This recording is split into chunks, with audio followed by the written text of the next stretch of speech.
алейкум. Аламда сансыз элдер бар, аскасы бийик жерлер бар. Абийирин сактап элинин, Кыргызда баатыр шерлер бар. Салам айтып, сахнада башын ийген сан жыралуу, салттуу кыргыз кызымын. Салам айтып, саламга алик алган, салтынан кагылайын кыргызымдын. Абдрахманова Алия аты жөнүм, өзүмдү тааныштырып өтөйүн.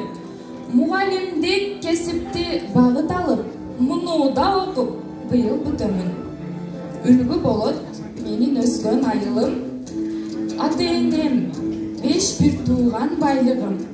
2 кыз, 3 уулду тарбиялап өстүрдү, асказоом ата-энем байлыгым. Күнгөн курак 18 жаш абалым, талыбасын, кайрылбасын канатым. Тапшырманы так аткарып мелдешти, башкы байгени багындыруу максатым.